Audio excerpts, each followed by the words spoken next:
The Titans fall to 1-2 on the season at a brutal loss in Cleveland, where we managed 94 total yards and 5 first downs.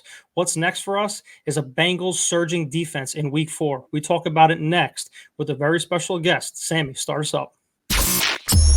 Turn up your volume. Because you're about to listen to The Sick Podcast. Talking Titans. Ladies and gentlemen, 94 yards. Touchdown, Titans.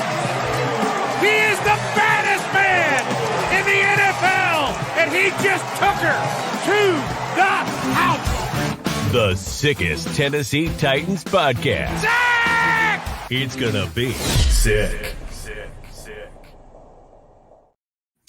Titans social media is on fire after the 1-2 start right now with questions like, is Ryan Tannehill still the answer at quarterback? Do we turn to the young guns at quarterback? Are we wasting Derrick Henry's years as a Titans running back? Do we trade King Henry? Is Mike Vrabel the answer, the problem, I'm sorry, at head coach? Or is it Tim Kelly with the offensive plays? I don't know about it, but any fan base would be this pissed off after losers of 9 of 10 games. We're going to talk about it next. Hold on one second, though. Vin, tell us about our sponsor. All right, so we recently teamed up with DraftKings, and we're back for another week of football. And DraftKings Sportsbook is keeping us in on the NFL action with great offers every single game day. New customers can bet $5 and get $200 instantly in bonus bets. That's right. Throw down $5 on any of this week's matchups and walk away an instant winner. Now, DraftKings isn't stopping there either. All customers can take advantage of 2 new offers every game day this September. Football's more fun when you're in on the action. So download the app now with code 6sports. Right, Vin? 6 sports. Not Sick Titans, 6 no, Sports. 6 sports. New customers can bet $5 and get $200 instantly in bonus bets. Only on DraftKings Sportsbook, the official sportsbook partner of the NFL, with code 6sports. The crown is yours, gentlemen. Guys, we have a very special guest returning, one of our close friends. We love him, Mr. Titan Rossi of the Titan Upload Network. Let's bring him in. What's going on, fellas? What is going on? Welcome back. We have a lot to talk about since the last time we talked to you. We were 0-0. We are now 1-2 on the season. Titans, like I said, Titans social media is on fire right now. What was your thoughts really quick on the Browns game, and what do you think this team does? Man, it's just a wreck right now. You go back to, I was at the Chargers game, and we were down 11-0. I was thinking then, like, here we go.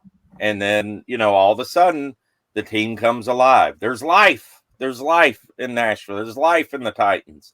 Start playing a little better. They come back, they win the game. So we're thinking, okay, we see the offense that got going against the Chargers. And in my mind, I'm thinking, okay, this is the way we could run this offense, just efficient, take a shot every now and then, mix it up with Spears. And it was like, okay, that's how our offense should be, right? Like, it wasn't fantastic, but it was good enough considering with the defense that you have, going to the Browns game. And you're thinking, okay, the defense is going to keep us in these games all season, right? Man, it was just terrible all around. I mean, it was all phases. And the whole coach better, play better, all that crap. And, Jeffrey Simmons was pissed about it after the game, and it was like, finally, somebody speaks up. Somebody speaks up and tries to kill this narrative. And I'm so sick and tired of watching Ryan Tannehill after these games just act like all hunky-dory and everything's good. And I don't know, man. You could tell I'm pretty frustrated. All the social media is frustrated. I'm sure you guys are frustrated. All the Titan Nation is frustrated. Of course, you're going to be frustrated with offensive overall rankings right now. The Titans are 31st in offense. In pass, they're 30th. Tied for 23rd in the run, and points, they're tied for 29th, averaging 15 points per game. Now, like you said, there's optimistic Titan fans that say, hey, back off Ryan Tannehill. It's not all his fault. It's the offensive line, or it's the wide receivers, or it's Tim Kelly. We all have, our takes on that. But you know what? There's one take that we all can't take away. And the Titans are 1-9 in the last 10 games, and they're being outscored by multiple touchdowns in multiple games. Okay. They've lost multiple games by nearly nine points. They lost by in those games to Philly, Jacksonville, Dallas, and Cleveland. Now they're being outscored by 9 points. I mean, that's nothing crazy. I mean, they're getting beat bad. And for us, we haven't seen that in a long time, especially with the talent that's on this team. Okay. Are we wasting it with Ryan Tannehill at quarterback? I know the offensive line has struggled, and I was a big advocate for them in the beginning of the season. I thought this line was going to be good with Brunskill coming in, Skoronski, and then we found the diamond in the rough, like Vince said last week, and Chris Hubbard for NPF's replacement at right tackle. But something has to give with this offensive line too, okay? I tweeted it after in the middle of the game, actually. I said, get Dilliard the hell out of there if we're calling for heads right now. Once Skoronski gets healthy, he needs to be the left tackle that we drafted because everybody said he's going to be a great left tackle. I don't care about the arms. If it's the strength and you played left tackle great in college, you're going to be plugged in there in the NFL because we are struggling at left tackle since Taylor one left. Then you just leave Dylan Radins over there. Ray Dunes. I'm sorry. People crucify me for how I pronounce his last name. Redunes. Put him at left guard, and I think that's going to solve a lot of problems going forward. So I'm not totally out. I'm 30. Like I said on the live podcast on Sunday, I'm 35%. I still have 35% faith in Ryan Tannehill. I mean, we are wasting all this stuff right now, not to see what we have with Malik Willis or Will Levis. So I am in on that, but I don't want to give up on all these guys like Henry and D-Hop and Jeffrey Simmons and Autry. You're wasting so much talent right now that we have just on quarterback play and weak line. And we can't win games with 15 points per game, in my opinion. So, Vin, I mean, I know you got a lot to say about it. It's aggravating how everybody thinks that, we're against Ryan Tannehill. It's the offensive line. It's the receivers. It's Tim Kelly. Everyone, it feels like on social media, is all over the place. But I know heart of hearts where it comes down to, and it's the quarterback play because it's a quarterback-driven league. First question I had for you, though, Ross. Yeah, I was at the Chargers game as well. I was down there for my bachelor party / birthday. Where were your seats? I was up in the nosebleeds. I wasn't going to go to the game. And a buddy of mine gave me a free ticket, and but it was awesome, man. It was a lot of fun. But yeah, I was up like 328 or something. Were you on the Titans sideline or the Chargers? The Titans. Okay, yeah. I think I was 310, section 310 on the 50-yard line. On the Chargers sideline. Yeah, every time I go to a game, I always said I love sitting up high. You see everything develop. Yeah. So plus the nosebleeds are just a much funner group of people. I mean, you're up there with the common folk, man. So maybe they need me there every Sunday. I don't know. Maybe they are 2-0 when I am in Nashville. So there you go, dude. You guys want to start a GoFundMe and send me down there for every home game, I'm more than willing. But listen. We went off on Sunday, Sal, Jarrett, and I, and Sal and I are pretty much done with Tannehill. Jarrett's still holding on to, whatever faith he has left in him. My question is for you: if you were in charge of this team, if you were Rand Carthon, or you were, who's ever pulling the strings in Tennessee, we don't know if Vrabel still holds a lot of power. What would be your first move after the first 3 games of the season? What would be I'm done messing around. This is what we're doing, whether it be bench Dilliard in favor for Skoronski to put him at left tackle, whether it be bench Tannehill, whether it be both, whether it be, keeping Henry on the field more often. What would be, I guess you can say the first few moves you would make, no ifs, ands, or buts, after the first 3 weeks of the season? Well, I think, Jared, you make a great point with Skoronski and all that. And that would be the first move that I make is, Dillard is just, he's bad. Terrible. I mean, it's a liability right now. It's almost he's almost as worse than Dennis Daly. In a way, I mean, at the rate he's going right now, yes. But as so far, yeah. I mean, he has been. I mean, he's a huge liability. We're talking about, if Dillard plays well in that game, we might be talking about a much different outcome for one player on the offensive line. Yep. I mean, really, that's how important that position is. And you know what ticks me off about Vrabel and what the Titans do? You go back to last year with I call them Raidens. I guess it's Raidoons. Yeah, I He get hasn't been crucified all the hasn't time. been on the field long enough for anyone to remember his name, so we'll give everyone a pass there. Right. So, they draft this guy to be a tackle, and what do they do with him? With Raidoons? They put him at guard, and they put him all over the place. It's the same thing with Skoronski. I get it, like he probably plays guard very well. He's got the short arms or whatever, but how could you be worse than Dillard at this point? Well, we said that about Daly. How could you be worse than Daly? But, I mean, you got to do something. You got to change it up somehow, some way, because right now your quarterback's getting killed. A quarterback that is mid at best. Yes. So you put a mid quarterback in there with a crap offensive line.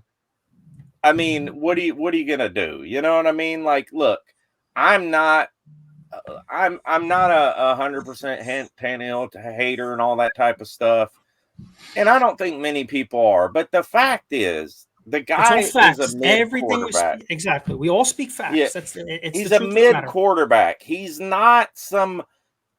I don't even know if I'd call him. I mean, I guess he's a decent quarterback when he's got the talent around him. We saw it in 2019. We had the really good offensive line, and that was the difference. But now you add 4 more years on top of his career. He's slower. He's not as accurate. He's above average at best with a good offensive line. You know what I mean? Like with a really good offensive line. Now you don't even have the offensive line the last 2 years, and you see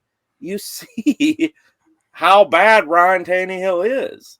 I mean, and here's a point that no one's really talked about, and I'm not trying to make a joke. I honestly think he might have some sort of PTSD from how bad his line play has been and how bad he's regressed in the last few years. I still think because of the Bengals game, I hate to bring it up, because of that Bengals game and because of the following year when he got hurt and he's older and our line sucked, I don't think he's mentally recovered from everything.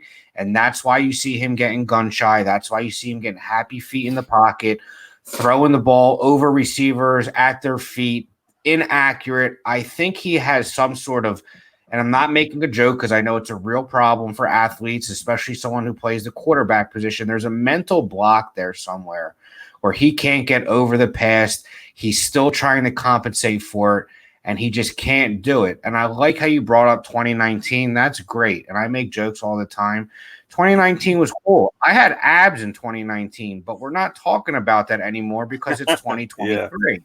You know what I mean? I don't want to hear about what you did in 2019 when Henry was running, through everyone in football, when we had a young A.J. Brown in his first and second year, when you had an innovative coordinator in Arthur Smith. It's different now, and he's not the same player. He's been through a lot of things mentally, physically as well. He got hurt, and he's not the same player at 30 as he is at 34.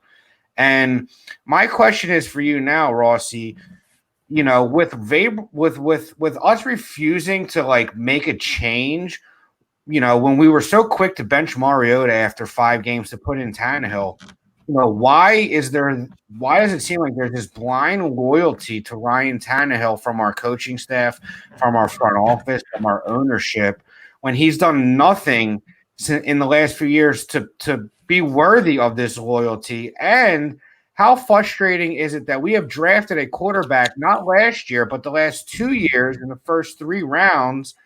What are we waiting for here? So, my next question is, where's your frustration level when it comes to, I guess, this coaching staff, this front office, this stubborn way that they seem to, they can't get away from it. And I think all Titans fans are starting to get frustrated with Vrabel because he has this, smarter than you kind of way about him, where it's you know what I mean? we're all over it. So, Mike, to sum everything up, where is your frustration level with Vrabel, with this front office, and our inability to realize that we need to change, our offensive scheme, our quarterback, the way we play offensive football? So elaborate on that and how you feel about the front office and Vrabel and the changes you think we need to make.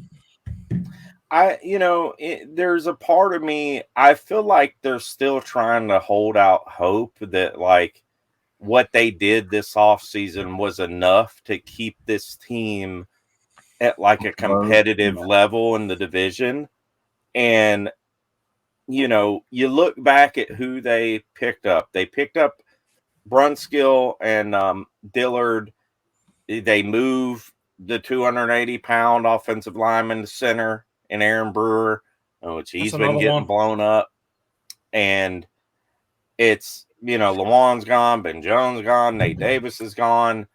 And I feel like they're like, okay, we let's cross our fingers and hope this works because we didn't have a lot of money to spend. We went out and got D-Hop. We're going to try and kind of maintain that type of 10-win type of team, but it's blowing up in their face. And when that happens, nothing changes if nothing changes, right? That's the old adage in life. Nothing changes if nothing changes. And it's insanity. When that happens, you got to step up and you got to make a decision. Now, the question is, and you guys can answer this too, is at this point at 1-2, do you make a change right now? Or do you give Tannehill and this offensive line, at least if you're going to switch up the offensive line, you keep Tannehill. Do you give Tannehill another game or two? Is it worth giving him another game or two? I think it is at this point. I think if we go 2-4 at the bye, I think that's when you pull the trigger on it because I mean let's backpedal a little bit. Let's not like go crazy here. The Browns defense is elite. They're great. Okay, they let up as is the Saints. Yes, as is the Saints. But you know what? If you want to, if people say, "Oh, he had a bad game," the Browns came after him. What are you going to do with that line? Okay, what happens if we run ship and we beat the shit teams when we lose to the good teams? What do you think we're going to do in the playoffs? Is everybody just happy for a division title? Because what do you think you're going to do in the playoffs? Is the Browns make the playoffs and the Chiefs make the playoffs and all these teams with pass rushes make the playoffs? They're going to do the same exact thing like they did to us in week 1 and week 3, like they did this week. Okay, so I'm not happy with a division. I know nobody here is happy with a division title. Yeah, it's great. We want the Super Bowl. We all in search for the Super Bowl. So I think, like I said, if we go 2-4 at the bye, something has to give. Okay, if Skoronski's not pulled that left tackle yet, that needs to happen yesterday. And Raduns has to be at left guard. Let's see how that does first before we start pulling any triggers. If it's worse for Tannehill, he can't step up in the pocket. How about rolling the pocket with Tim Kelly, get Tannehill on the move a little bit, throwing on the move instead of getting pinballed all in the pocket like we've been saying.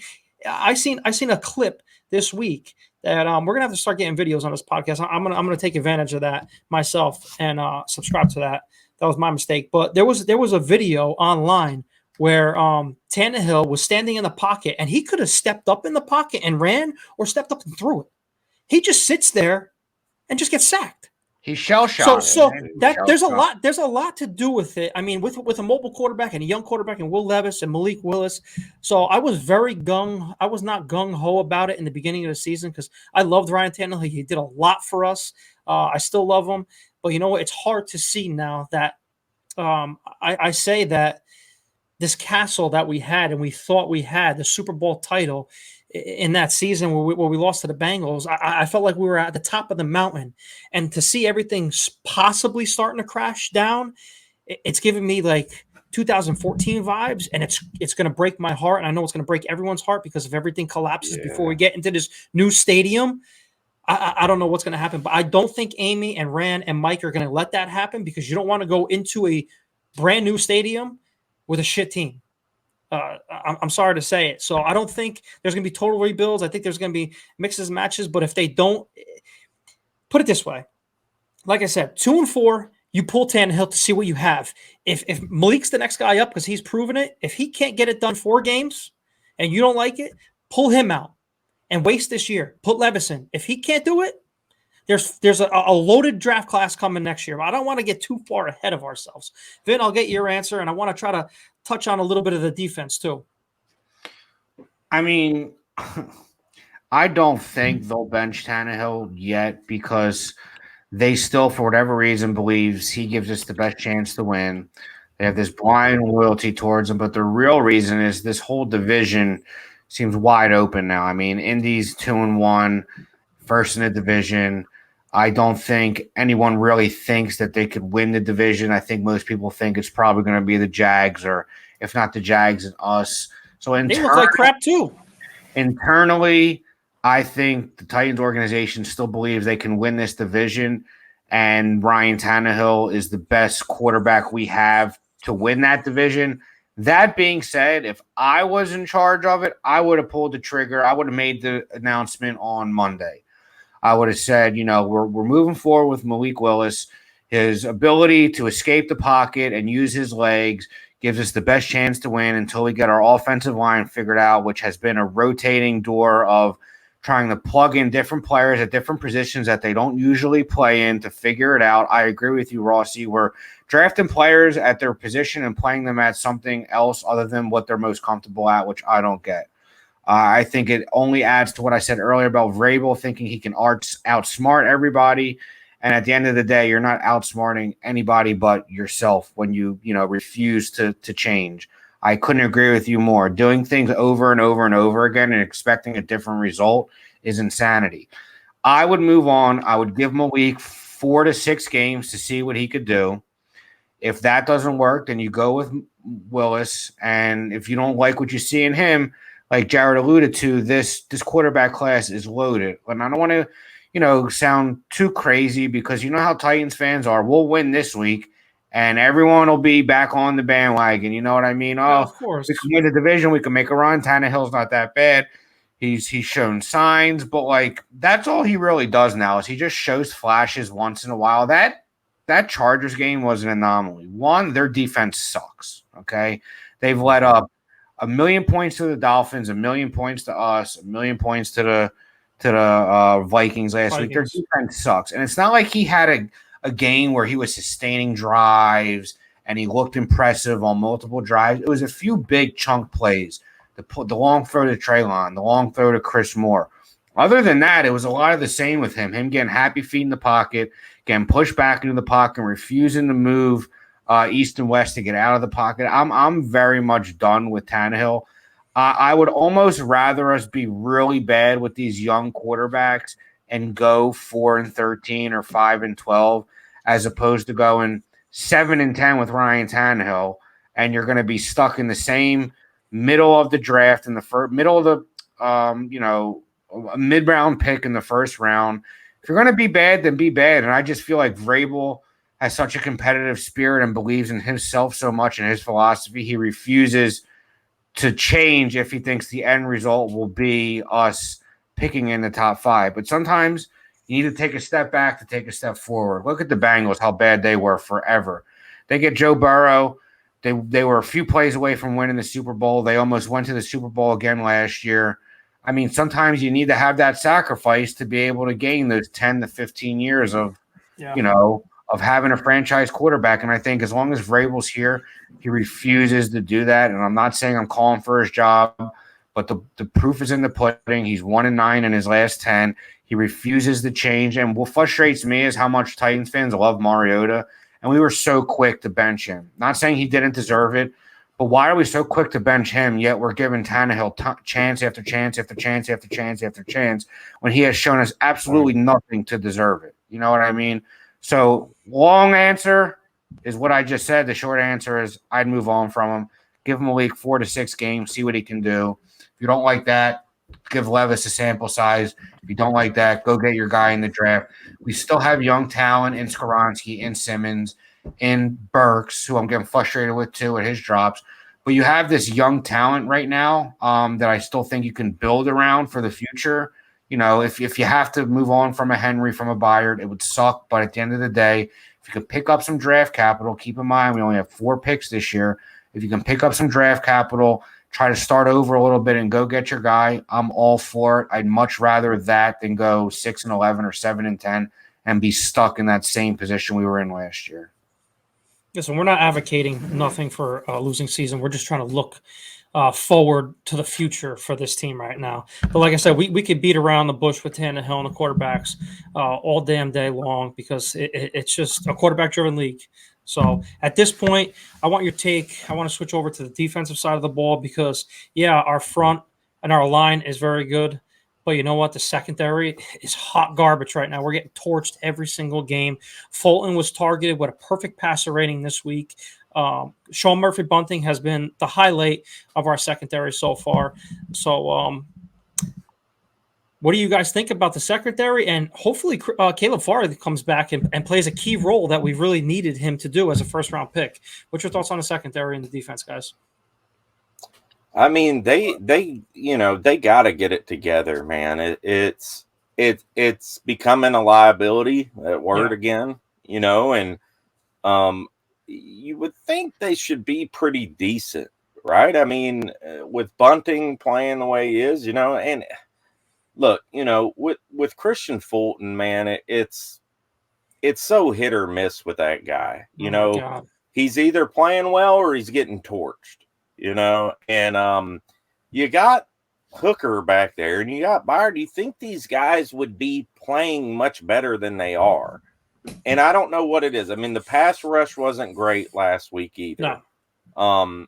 And that's supposed to, this defense coming into this season, we thought, hell, this could be a top 5 defense.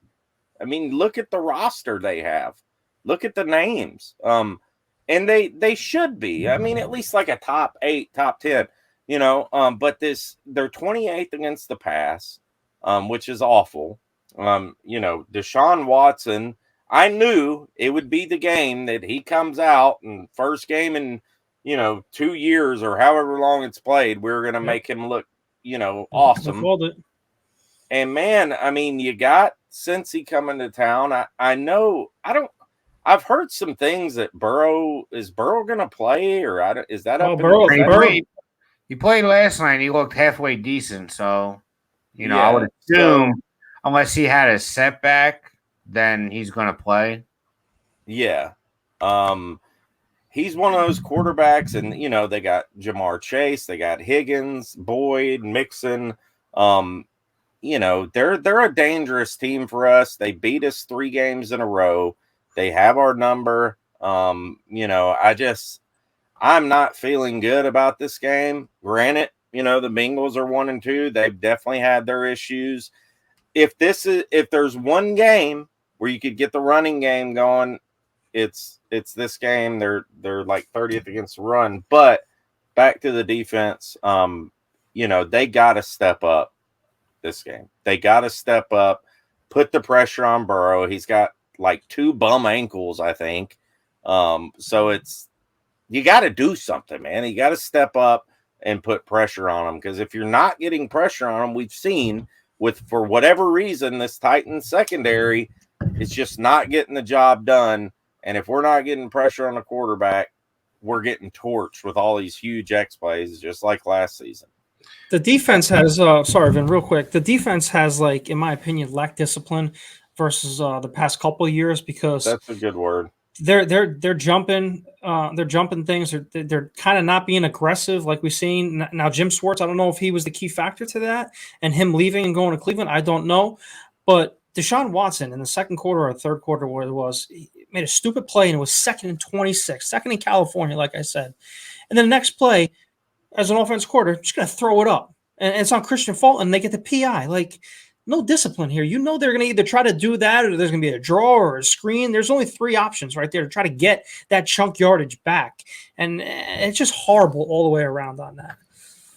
Isn't it sad, Jared, that we've been calling for Caleb Farley to come back and save us after we were calling for his head for the last 2 years? Now we're like, desperate. We're sorry, buddy. Everything we said, we didn't mean it. We need your help. But yeah, I agree with you, Rossi. I think that the line needs to pick up for what the cornerbacks in our secondary has failed to do. We need to get pressure on Burrow. We need to make him uncomfortable. We need to hit him. The pass rush looked good in week 1 and week 2. Last week it seemed like it was non-existent. Sal brought it up last week. Where's Harold Landry and his, $40 million guaranteed? I said it I said it in the offseason. If he doesn't come back and have a season worthwhile, he carries a big cap number. Look for us maybe to get out of that deal because he's not a Carthon guy. He was a guy that John Robinson signed long-term. So if this defensive line can't get it right and can't get pressure on Burrow, it's going to be a long day at Nissan Stadium because he will pick you apart, and I am legitimately scared for what that offense might do to us if they get going. And it almost seems like our defense is almost, not visibly, but you have to imagine they're getting frustrated from the lack of support they're getting from their offense. Their offense is putting them on the field quickly. We're failing to give them – it's like a pitcher who can throw 6 shutout innings and get no run support. You know what I mean? Eventually, as the season goes on, it's going to wear on you. And it's a bend, don't break type thing. But as time goes on, we're going to start breaking more and more because no defense, no matter how good, can carry that load for a whole season. I hope that our defense can put pressure on Burrow and make him uncomfortable and force some turnovers. But I just fail to believe in any which way that our offense can produce. We're going to have to score at least 20 points to beat the Bengals, you would think. And what makes you think that we could do that with this revolving door of offensive linemen, with Burks dropping balls, with Tannehill seeing ghosts, with, our best receiver legitimately probably being NWI the first, 3 weeks of the season.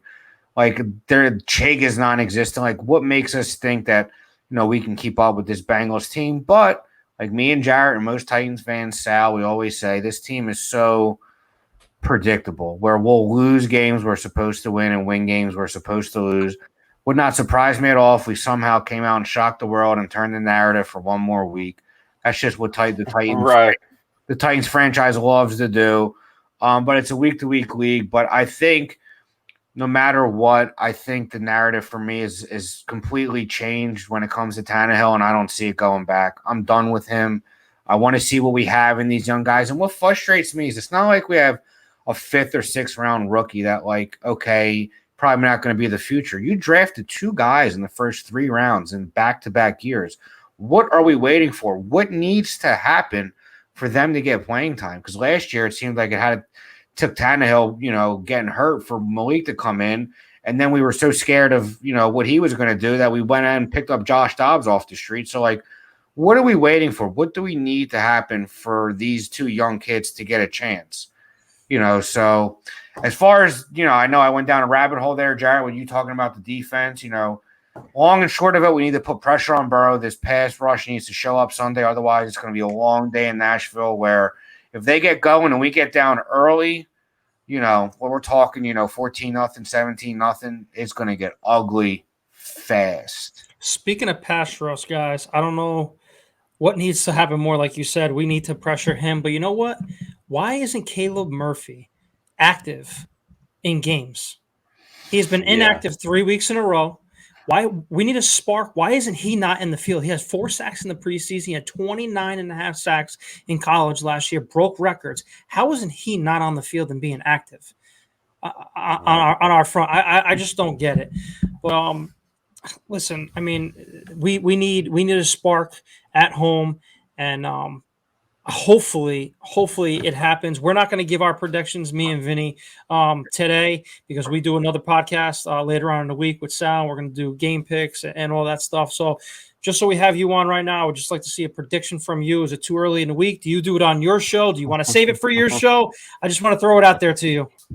I mean, I usually do. We do a show typically every Wednesday night for what I do on the Upload Network, the Rossi Report. But man, it makes me cringe thinking about giving Titans predictions, because they're so erratic, dude. Like Vinny said, they're so freaking erratic. And if there is a team, they need a win bad. I mean, they need this. They need to play to get this home game, get this home win, to kind of switch that narrative. Because if they lose another game They go 1-3. That's what 10 out of the last 11. God, man, I mean, they're going to be getting eaten alive by everybody out there more than they are now, and they need it more than ever right now. So they need to do something and figure this thing out. If not, like Vinny said, see what you got. If you're going to go 1-3, I mean, teams historically that go 1-2 rarely make the playoffs, let alone 1-3. So, I mean, if you're going to go 1-3 and you're going to look like crap again with Ryan Tannehill back there, you might as well take a shot. I mean, at least Malik can run away. Like at least Malik can kind of maneuver a little bit. Yeah, and that's what people are saying. Like, people are coming at Sal, like saying, "Oh, what do you think Malik's going to do better with this offense?" Well, no. What he can do is maybe extend a few plays instead of being pinballed in the pocket.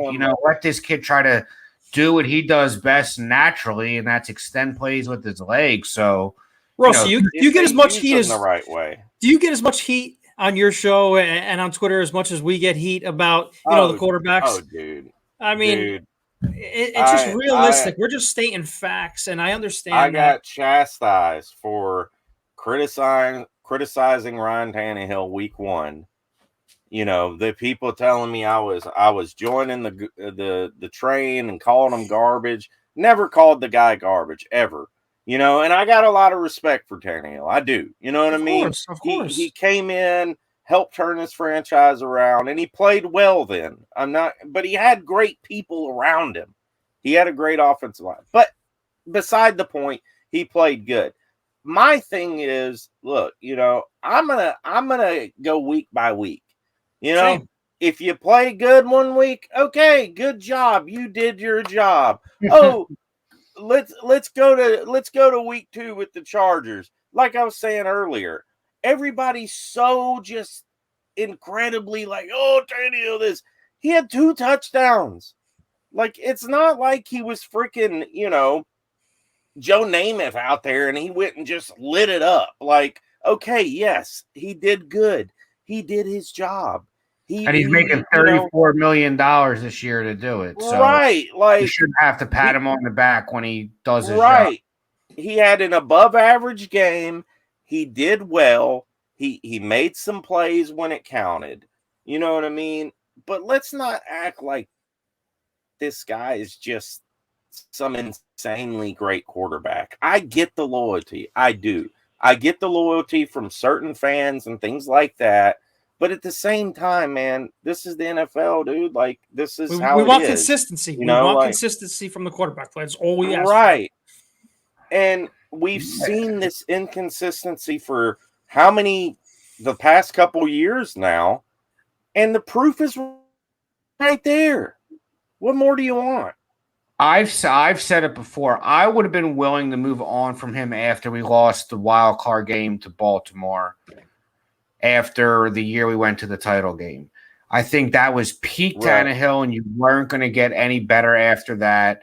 And I think I would have been willing to move on from him after that. We gave him another year. After the Bengals loss, I was like, I'm done with him. I thought the franchise should have been done with him, should have moved on. But it seems like we have given this guy chance after chance after chance, and I just don't get it. I've brought it up before. Why were we so quick to bench Mariota? But yet this guy seems like he is getting chance after chance, as if he's got some dirt on Vrabel or this organization that he can hold over our heads. Like, because I just don't get it. Like, Vrabel, as much as I love him and I think he's a great head coach, his stubbornness is starting to frustrate fans with his coach better, play better, with, you know what I mean? He gives us the best chance to win with like his he's refusing to just admit his wrongs, and he's refusing to change, and it's starting to frustrate us. And let's be honest, he's not a Carthon guy who he brought in. So who knows if this season gets real bad, what the future holds for someone like Vrabel. Would Carthon want to bring in somebody, that he's more familiar with? I don't know. I don't want to jump to conclusions, but like not also trying to sound like a Debbie Downer. You almost feel like if we got our ass beat this bad, the silver lining would be like, okay, now how do you defend Tannehill? Now, how do you defend this offense? Because if it's a 27-3, ass beating like we got last week, you almost feel like it would almost be worth it just to move on and know that we're now going to give these young kids a shot. Not saying I want it to happen, but that would be the silver lining in that happening. And I'm not a pessimist. I'm not an optimist. I'm a realist, okay? And right now, it seems like this team is just extremely redundant. We do the same thing every week, and we're expecting different results, and it's been this case for a couple years. And if it weren't for the likes of a couple once-in-a-generation type players like Derrick Henry, it could have been way worse a long time ago. But, players like him and Byard and Simmons have kept our heads above water, and we've been an above-average team for a while now, but it's played out. And I think everyone's caught on. They figured out how to play us.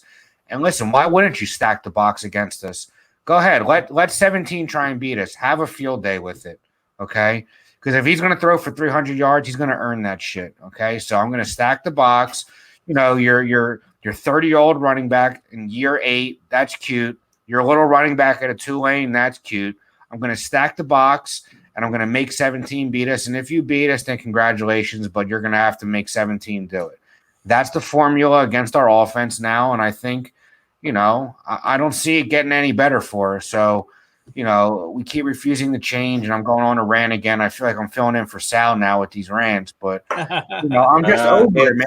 I'm just over it, and I want to move on. It's hard not to, Vinny. Yeah. It's hard not to. It's rant, It's passionate fans, man, and people don't get it. There's people who are going to watch this and say, "Oh, you're rooting for them to lose. How could you say you want them to lose to Cincinnati?"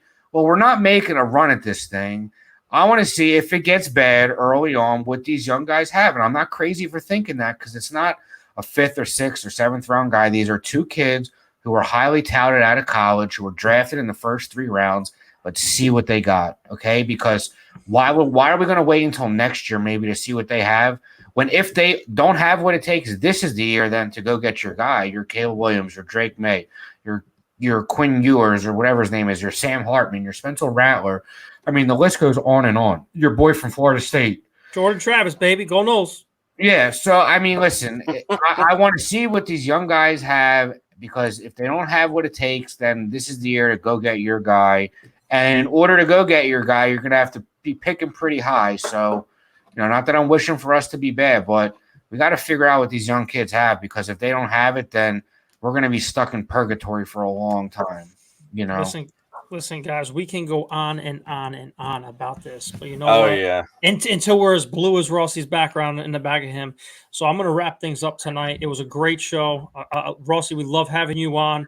Guys, if you're listening, please rate us 5 stars on Apple Podcasts, Spotify, Find us on there, YouTube. It's the Sick Podcast, Talking Titans. Give us a subscribe and like button. Rossi, where can we find your work as well? Just Titan Upload Network on YouTube, on Twitter. I'm very active on Twitter at Titans Rossi. I mean, we got a bunch of people who post on our network. Real quick, I forgot to give you my scores. I'm going to give you a preemptive score. So, and I hate to say this, but I'm going to say the Bengals, 27, the Titans, I don't know, 13. All right, well, you're gonna have to wait until our Thursday show. We record on Thursday. Friday it drops for all of our sick picks and our score predictions. So I don't want to spoil anything and save it. But like I said, every time you come on the show, it's awesome to have you. We love your show too as well. If you ever need us to come on your show, we're glad to do it. And hopefully maybe next year we can link up live in person in Nashville, maybe do a little collab all together or something, host a tailgate, host a draft, host a party or something. So we always appreciate it from you. So guys, that's all for tonight. And look out for us on Thursday night with our sick picks and our locks of the weeks. And hey, we might even do an anytime touchdown this week, Vin. Now that we've got DraftKings. So we'll see what happens. So we'll catch you on Friday, guys. Take care. Have a good night. And what does Sal say? Tighten up. Tighten up. Sammy, send us out.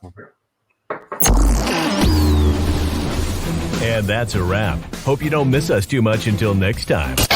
Follow the Sick Podcast Talking Titans on YouTube, Instagram, Facebook, Google Play, and Apple Podcasts.